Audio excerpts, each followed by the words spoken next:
profesor, su pregunta es maravillosa porque tengo una visión muy clara sobre eso. Los estudios del futuro, como usted sabe, no es una disciplina muy conocida y muy bien distribuida, y sin embargo hemos estado creando muchísimas disciplinas en todo el mundo. La disciplina del futuro considero yo que es la otra cara de la disciplina de historia, es decir, el estudio del pasado. Así que si estudiamos el pasado, debemos estudiar el futuro. Nosotros creemos que debemos estudiar, aprender y practicar nuestra visualización del futuro y los pronósticos del futuro desde temprano.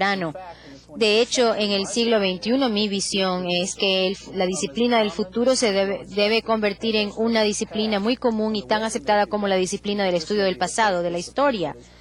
Y esta será la primera disciplina a lo mejor creada en la Internet y en el ciberespacio, en un sistema educativo del ciberespacio, a diferencia de lo que se ha creado en el pasado en los sistemas educativos.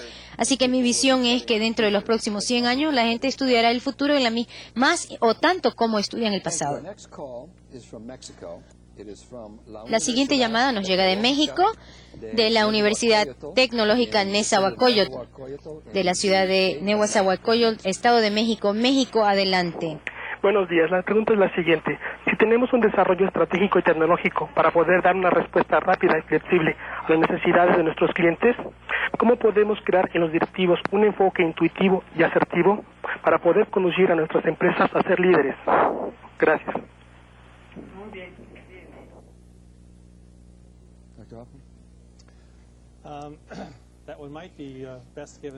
Esta pregunta creo que la debería contestar Roger. Pero, sin embargo, les voy a dar mi opinión. El papel que los líderes y gerentes y administradores tienen que cumplir para crear y para aprovechar la intuición y los pensamientos de sus empleados es que realmente se necesita entrar en conversaciones, dialogar con ellos y explorar sin tener filtros de practicalidad, o sea, tener con una mente abierta y explorar las ideas que ellos tienen y cómo uno las puede utilizar y aprovechar. Y entonces al crear más información, entonces permite que uno aproveche en su pensamiento e intuya muchas soluciones o ideas del futuro que uno puede a veces no tener por sí solo, de tal manera que el diálogo, la conversación es la que le abre a uno la mente y le permite entrar en espacios y ámbitos donde no ha estado antes. Bueno, quiero recordar a todos que usamos menos de 3% de nuestro cerebro o de la mente. Y la intuición es una función muy especializada del hemisferio derecho del cerebro, de tal manera que hay muchísimo campo para creatividad y muchas soluciones a problemas que ni siquiera podemos imaginar en este momento.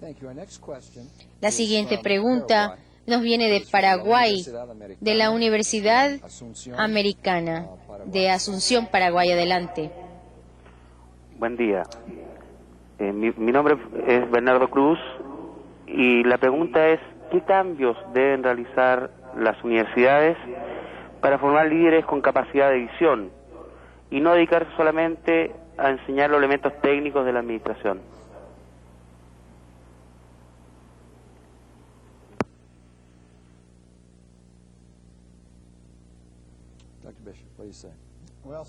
Bueno, esta pregunta es maravillosa y podríamos seguir una hora con este tema. En el papel tradicional, la universidad es un depósito de conocimiento y un centro de aprendizaje. En nuestra experiencia, esto no ha sido en Estados Unidos dirigido al establecimiento de técnicas y destrezas, incluso las más importantes como análisis crítico, liderazgo. Si la universidad, si los profesores, catedráticos universitarios desarrollasen su propia destreza en esos campos que se imparten a los estudiantes, tal vez practicando un poco más su oficio en lugar de sencillamente leer literatura y estudiar las publicaciones. Entonces ellos podían impartir esa destreza a los demás en un papel como el del maestro y el discípulo, que se ha desarrollado muy claramente en la historia. Nuestras universidades como buenos centros de ciencia, deben ser eso, pero lamentablemente tienen eso como un ideal, no como el lugar donde la gente puede aprender a hacer las cosas, sino solamente como el sitio donde vienen a aprender a conocer algo. Y esperemos que los próximos programas de profesional se dirijan un poco más a este tipo de destrezas y técnicas de desarrollar la intuición y estas destrezas. Esta pregunta nos llega de Cochabamba, Bolivia. Adelante, la Universidad Privada Boliviana. Gracias, buenos días. Buenos días. En muchas organizaciones se encuentran frecuentemente obstáculos para lograr el cambio en cualquier nivel jerárquico. ¿Podrían comentar algunos elementos que ayuden a tomar acciones para crear una cultura de cambio en todos los niveles de la organización? Gracias.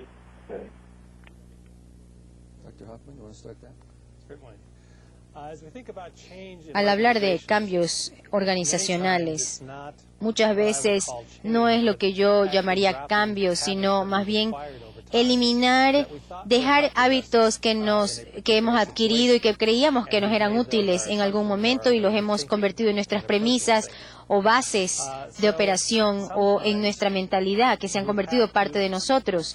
De tal manera que tenemos que ayudar a la gente a entender cuáles son los patrones y esos hábitos que han adoptado en sus pensamientos y sus maneras de pensar y cómo estos están traduciendo las experiencias de ellos a través de estos filtros mentales, para que entiendan que ya estos filtros hay que desecharlos, que ya estos patrones, estos hábitos ya no sirven.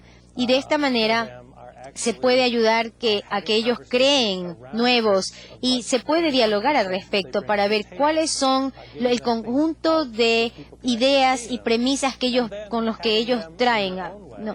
Y entonces ver que la gente los vea y entonces poder ver y expresar de qué manera es que esto está sirviendo para lograr lo que se quiere lograr en el momento. Entonces, muy a menudo hay que ayudar a la gente a detenerse a pensar y ver, y observar cuáles son sus premisas, su lógica. Muchas veces cometemos errores porque tenemos la actitud negativa y pensamos que a la gente no le va a gustar y entonces hacemos cambios por ellos en lugar de con ellos. Y lo que hay que hacer es no criticar el pasado. El pasado ha funcionado y ya lo hicimos, ya quedó atrás y nos ha dado los recursos para el cambio. Y entonces, en segundo lugar, hay que tener una actitud optimista, que es lo mejor no solo para la gente de la organización, sino también para la gente a quienes la organización sirve. No es bueno para la gente que trabaja en la organización. Entonces, en ese caso, si esas personas, si a ellas no les beneficia, entonces hay que resistirse al cambio. Obviamente, hay que ser más eficiente, más eficaz y al mismo tiempo crear un mejor ambiente de trabajo donde la gente pueda desarrollarse y realizarse. Y entonces esa es la cualidad, tener un cambio que tenga éxito, fructífero. La siguiente pregunta nos llega de Brasil y nos llega en inglés. Viene del Servicio Nacional de Aprendizaje Comercial de Porto Alegre, Brasil, del estado de Río Grande do Sul. Adelante. Hola. Hello. Aquí en Brasil tenemos muchas nuevas organizaciones. ¿Cómo podemos hacer planes y actuar sobre visión si tenemos en la historia periodos altos y bajos? ¿Y cómo podemos entonces lograr hacer una buena visualización? Creo que la pregunta era cómo crear una visión en una nueva organización. Bueno, en muchas formas es más fácil que crear visiones o visualizaciones en las viejas organizaciones, porque las nuevas no tienen toda la trayectoria del pasado, ni las prácticas, ni los hábitos que tienen que desaprender para poder mejorar. Así que si entendí la pregunta correctamente, las nuevas organizaciones pueden empezar un nuevo sendero fresco hacia el futuro, sin tener que pelear con con los hábitos del pasado. Bueno, ahora yo estaba pensando que el proceso que les mencionaba hablaba sobre la revisión del pasado, un repaso de la historia. Y cuando uno crea una nueva compañía, no tiene ese pasado, así que empieza desde cero, todo nuevo, maravilloso, página en blanco, nuevo capítulo. Pero al pensar las personas que crean esa nueva organización, por supuesto, no son gente novata, gente que tiene experiencia y que ha aprendido muchas cosas en su vida y en otras organizaciones en las que ha trabajado o en negocios que ha tenido antes. Así que ellos inician una nueva empresa en base a esas experiencias. Así que las ideas que han funcionado muy bien, hay que ver cuáles son las que han funcionado bien en el pasado y esas vamos a trasladar a esta nueva organización y el desechar las que no han servido para crear esta nueva organización sin los errores pasados. Esta pregunta nos llega de Panamá, de la Comisión del Canal de Panamá. Adelante, Panamá. Mi pregunta es, ¿cómo se logra que el personal de operación encuentre y sepa lo que es la visualización y la visión si la administración no lo presenta?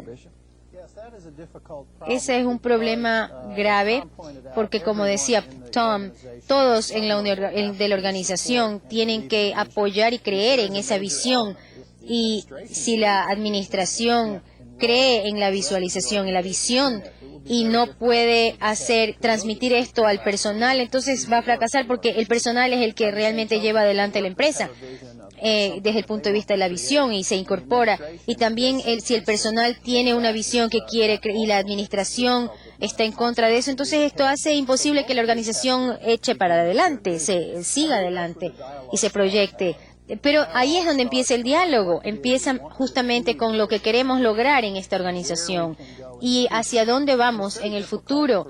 Es muy difícil para la gente que la gente no responda positivamente, incluso la gente que puede estar en contra de la visión, tal como esté expresada en este momento, puede decir, bueno, uno le pregunta, bueno, ¿y usted cuál es la visión que usted tiene y qué cree que debería ser nuestra visión? Y entonces así empieza el diálogo y todos y se encuentra un consenso finalmente.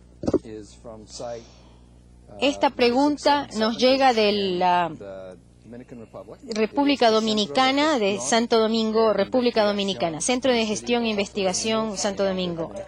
Okay. Adelante.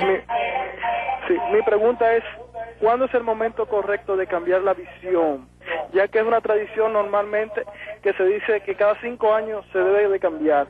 ¿Y cómo hacer un despliegue exitoso para que los empleados lo relacionen con las funciones que hoy en día realizan? Gracias.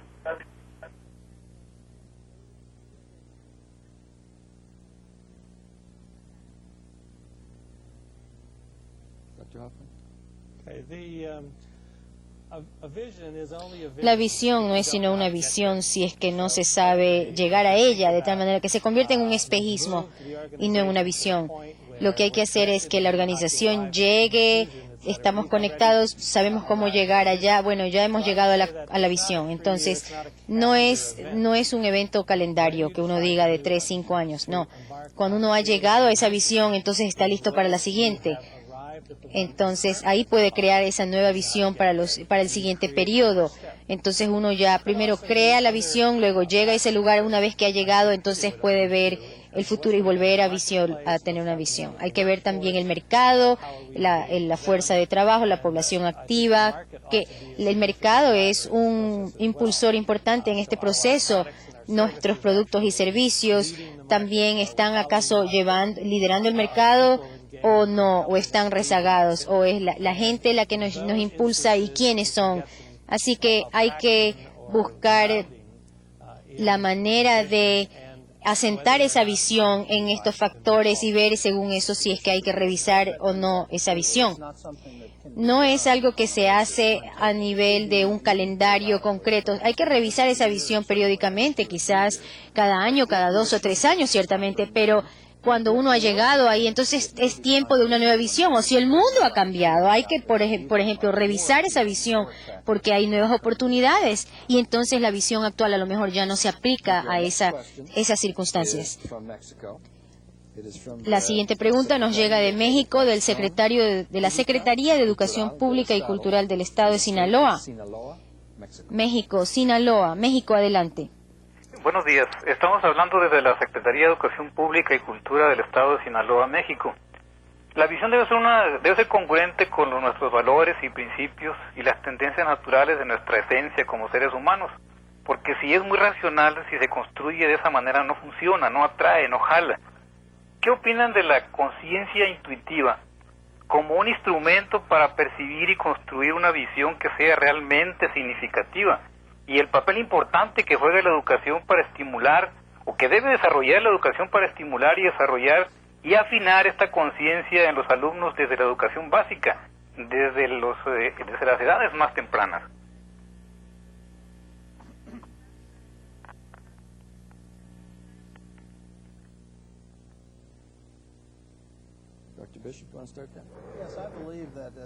Yo pienso, como les había dicho antes, que debemos preguntarle a nuestros hijos que ellos presenten su visión desde que son pequeños, porque ese es un proceso humano.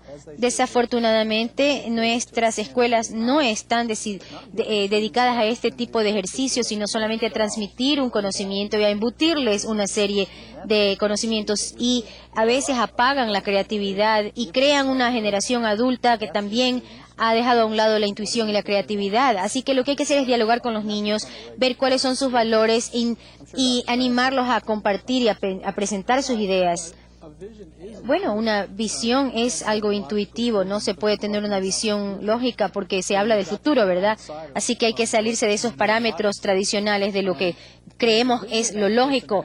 La visión que tiene una persona por lo general es algo que también va cambiando continuamente según las experiencias que va acumulando y el tiempo. Y yo en el próximo segmento pues les voy a hablar justamente de que en 5 a 10 minutos al día se puede hacer un ejercicio para mantener esa visión viva. Esta es la última pregunta que recibimos en este periodo porque nos falta el tiempo. La pregunta nos llega de la Coca-Cola FEMSA, Buenos Aires, Argentina. Adelante, Argentina. Sí, buenos días a todos. Good morning.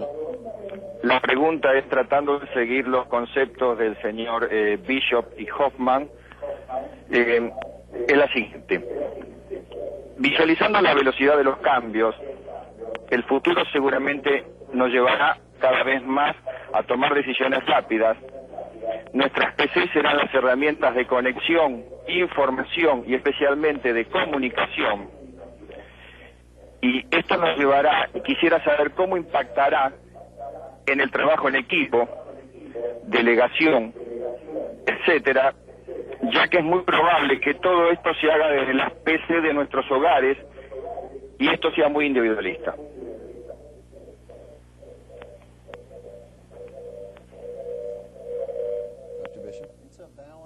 Se trata de un equilibrio de lo que es una forma de comunicación en persona, presencial, cara a cara, y el uso de las tecnologías de comunicaciones que nos ayudan a salvar brechas y espacios, distancias, pero la una no va a reemplazar a la otra. La una nos permite comunicar cosas orientadas al trabajo, pero la visualización del futuro realmente se va a realizar en algún tipo de ambiente presencial, personal. Muchas gracias por sus preguntas. Empecemos ahora con el módulo 3, en el que el Dr. Franz hablará sobre la principal fuente de productividad, es decir, el conocimiento y la creatividad. Él también va a describir los 4 cuadrantes del cerebro y cómo funciona.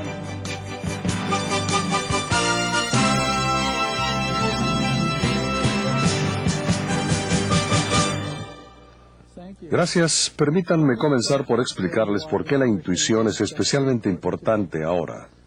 Toda actividad económica es altamente dependiente de información y conocimientos, así como de la forma creativa de procesarlos. El origen de la información y los conocimientos y la capacidad de creatividad, perspicacia y visión son en consecuencia también de gran importancia. Además, todos los sistemas económicos están pasando hoy en día por importantes cambios. Como resultado ha surgido la necesidad de entender la dirección y significado de esos cambios y nuestro lugar dentro de esa dinámica. La realidad es la siguiente.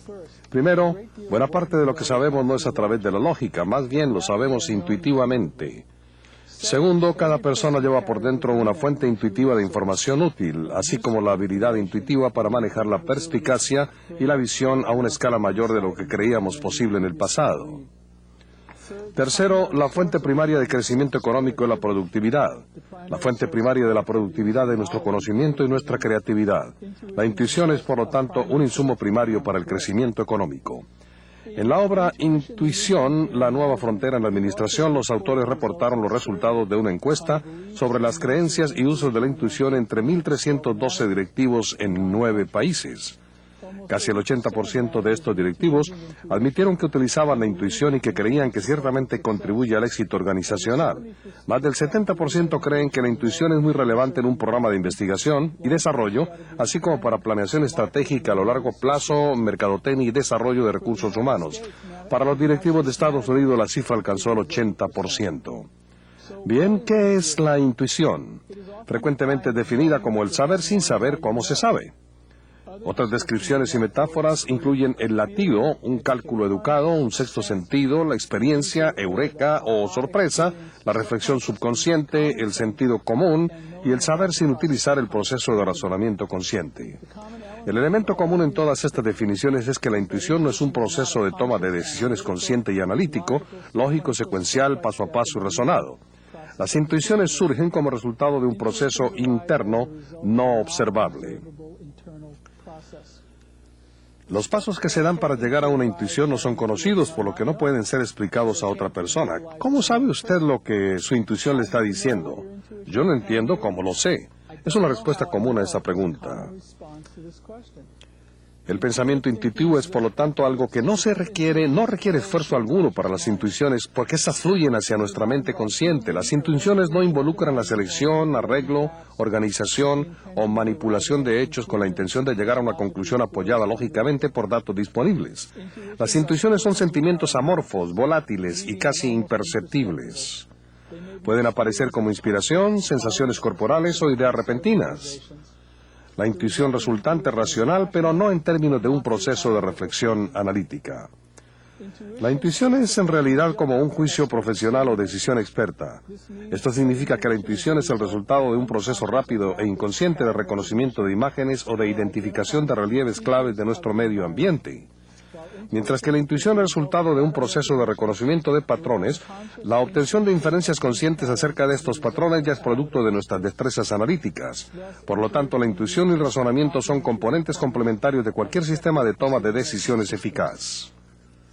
La intuición es la parte interna de nosotros que se activa siempre que nuestra demanda de conocimiento se excede nuestra oferta. La intuición existe dentro de esta brecha o déficit entre la demanda y la oferta de conocimientos. La intuición llena o reduce este vacío. La intuición no es una cosa física como una manzana o una cebra. La intuición no está localizada en un solo lugar específico. La intuición puede aflorar en cualquier lugar o en cualquier momento. Puede sentirse en el estómago o en cualquier parte del cuerpo. La intuición es un elemento que nos llena un vacío y se siente de manera diferente en cada persona. El autor Peter Senge de la obra La Quinta Disciplina dijo: tenemos que dejar de tratar de entender lo que debemos hacer viendo lo que hemos hecho. Y más bien tenemos que ver dentro de nuestros corazones para determinar qué es lo que realmente creemos que es posible.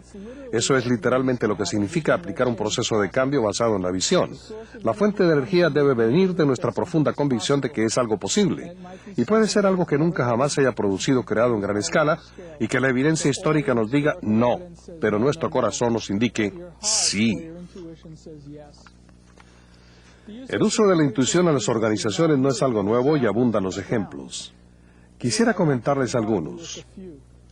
La portada de la revista Forbes del 13 de enero del 99 decía: la empresa del año Chrysler, inteligente, disciplinada e intuitiva. Las páginas de importantes revistas como Harvard Business Review, Entrepreneur Magazine, Fortune, Investor Business Daily y otras han resaltado las virtudes de la intuición. De estas publicaciones se puede concluir que la intuición es confiable, no es irracional ni un proceso al azar, sino una destreza del saber, una habilidad para identificar posibilidades y visualizar un potencial, un recurso para sentir cuando existe un peligro, útil para detectar problemas, un medio para revisar el producto de nuestra reflexión analítica y complementario a esta. Muchos de los grandes científicos y artistas del mundo han reconocido su valor.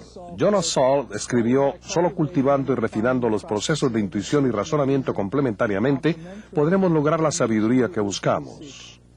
Deje que la intuición sea su guía, con el razonamiento a su lado. Albert Einstein también escribió: la verdad con respecto a los elementos físicos, por supuesto que nunca se puede basar solo en consideraciones lógicas y matemáticas. No hay un cambio lógico que nos lleve a estas leyes. Estas solo se pueden alcanzar a través de la intuición. La historia de las artes y las ciencias están llenas de otros ejemplos similares. Veamos ahora la relación entre la conciencia y el cerebro. La intuición y el pensamiento analítico son productos de la mente. Es decir, la mente puede tanto intuir como analizar, lo que significa que todos tenemos estas capacidades. La intuición se cree que es una función del hemisferio derecho de la neocorteza y quizá también del hemisferio derecho del sistema límbico. En contraste, el pensamiento analítico, la lógica y la razón se cree que son una función del hemisferio izquierdo de la neocorteza y del hemisferio izquierdo del sistema límbico. Por lo tanto, los hemisferios del cerebro operan con base en la división de funciones o el principio de división de trabajo. Siendo una función del cerebro, la intuición es algo que está disponible a todos y en cualquier lugar. El cerebro humano pesa 3 libras y contiene 180.000 neuronas cuyas interconexiones se han estimado exceden el número de átomos en el universo que conocemos. Estas interconexiones llevan información por todo el cerebro y entre el cerebro y el cuerpo. Una manera de visualizar estas interconexiones es el de ver el cerebro como un árbol, con muchas ramas que nos llevan a muchas otras ramas y así sucesivamente. Al tener ambas interconexiones, nos da la capacidad de una gran creatividad. La neocorteza es la parte más joven de nuestro cerebro o el más joven de nuestros 3 cerebros. Los 2 hemisferios de la neocorteza se conectan a través del corpus callosum y sus 200 o 300 millones de fibras axónicas. Estas interconexiones nos permiten combinar la lógica y la intuición de acuerdo a nuestras necesidades. El sistema límbico es el segundo más viejo de nuestros cerebros, está ubicado bajo la neurocorteza y tiene 2 hemisferios conectados entre sí por la comisura hipocampal. El sistema límbico es esencial para la memoria y por lo tanto para el aprendizaje. Aquí es donde se ubica tanto el placer como el dolor y todas las emociones. Es el almacén de las memorias emotivas y regula nuestras emociones, incluyendo nuestros deseos sexuales. El sistema límbico, siendo la sede del placer y del dolor, juega un rol primario en nuestro comportamiento relacionado con lo económico. Por lo tanto, estos 2 cerebros tienen 4 cuadrantes. El izquierdo superior se refiere al hemisferio izquierdo de la neocorteza. El izquierdo inferior se refiere al hemisferio izquierdo del sistema límbico. El derecho inferior se refiere al hemisferio derecho del sistema límbico. Finalmente, el derecho superior se refiere al hemisferio derecho de la neocorteza. Primero, veamos la parte izquierda superior del cerebro. Esta área es la unidad maestra de la lógica y la razón. Genera nuestro pensamiento analítico lineal, nuestra habilidad para resolver problemas lógicamente con base en el análisis de hechos, utilizando la razón o el pensamiento racional y las matemáticas. Nos permite pensar en abstracto y nos da la capacidad para teorizar. Esta unidad del cerebro nos evita la ambigüedad, la emoción, el sentimiento y la intuición. La intuición se considera aquí como algo no real, sino algo que se da por suerte o coincidencia. Esta unidad nos ayuda a desarrollar teorías y prefiere reflexionar sobre nuevas ideas en lugar de buscar cómo convertirlas en realidad. El hecho que esta parte del cerebro se basa solo en la lógica, en tanto una fortaleza como una debilidad, y una debilidad porque lo que no es lógico para ella no es real. Si contáramos solo con este hemisferio superior izquierdo, no podríamos ser inventores o emprendedores. La parte inferior izquierda del cerebro, como la superior izquierda, evita la ambigüedad, los cambios, la emoción, los sentimientos y la intuición. También prefiere el pensamiento lineal o lógico y le gusta controlar su medio ambiente. Pero a diferencia de la parte superior izquierda, la inferior izquierda está orientada hacia la acción, hacia la aplicación de reglas, prefiere procedimientos que ya funcionaron en el pasado y que serán confiables en el futuro. La parte inferior izquierda prefiere hacer una cosa a la vez y hacerlo bien. Le gustan los detalles, valora la seguridad, la predictibilidad, el orden, la limpieza. En suma, es una fuerza estabilizadora en cualquier organización. Nos ayuda a probar las teorías que creamos con la unidad superior izquierda de nuestro cerebro. Nos ayuda a crear y operar las organizaciones ideadas por la unidad superior izquierda. Por otro lado, la parte inferior derecha del cerebro está orientada hacia el servicio a los demás y la relación humana y nos permite identificarnos con otras personas. Es intuitiva, enfática, sensitiva y receptiva, emotiva y espiritual, bondadosa, generosa y sensible, corporalmente o kinestética.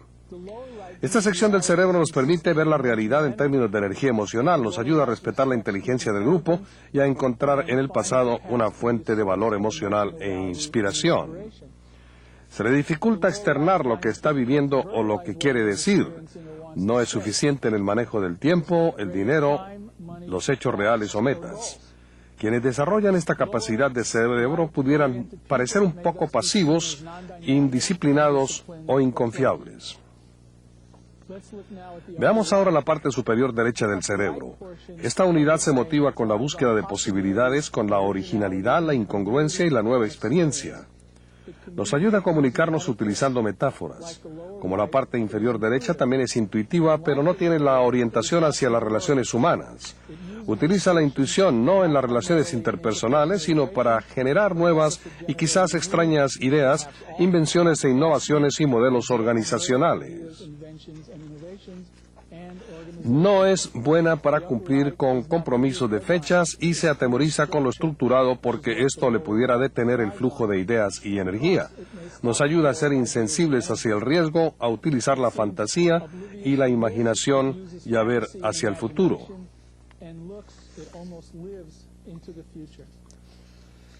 Ya que hemos examinado las 4 áreas del cerebro y entendemos cómo y cuáles partes utilizan la intuición, veamos ahora cómo podemos utilizar y enriquecer nuestra intuición. Todos sabemos bastante más de lo que sabemos que sabemos. Una contestación rápida que frecuentemente damos a muchas preguntas que nos hacen es: en realidad no sé lo suficiente para contestar eso. ¿Por qué no le pregunta a un experto? Pero para la mayoría de nosotros el haberlo vivido ya es suficiente. Absorbemos continuamente volúmenes increíbles de información, no nos damos cuenta que la tenemos y ciertamente ni siquiera sabemos cómo sacarla de sus escondites. El propósito de los ejercicios que les voy a proponer es el comprobar y revelar de manera sencilla cuántos conocimientos tenemos todos. El primer ejercicio se llama mapeo de la mente.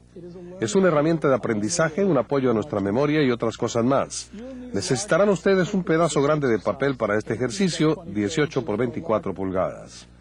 Sin embargo, aunque sea muy grande el papel que utilice, encontrará que al final del ejercicio hubiera querido que fuera aún más grande. Pueden ustedes utilizar una pluma a lápiz. Muchos participantes encuentran más divertido utilizar crayolas o lápices de color. Bien, crearemos un mapa mental del concepto de productividad. Ya he dibujado este mapa para ahorrarnos un recurso que tenemos muy limitado ahora que es el tiempo, pero voy a ir paso por paso y les ilustraré cada uno de sus componentes. Escriban la palabra productividad en el centro de su hoja de papel. Escriban las primeras 4 o 5 palabras que vengan a su mente al pensar de su lugar de trabajo. Escríbanlas sobre las líneas que irradian de la palabra central. Haga esto como un destello rápido de su conciencia. Mis palabras asociadas son grandeza, trabajo, educación y tecnología. Para cada una de estas palabras, dibuje 2 líneas que se extiendan de ellas. Analice cada una de estas 4 palabras. Para cada una, ¿cuáles otras 2 palabras le vienen a la mente repentinamente? Tómese no más de 10 segundos por palabra. Escriba sus nuevas palabras sobre las líneas. Mis otras palabras asociadas con grandeza son corazón y genio. Asociadas con la palabra trabajo son diversión y relaciones interpersonales. Asociadas con educación son escolaridad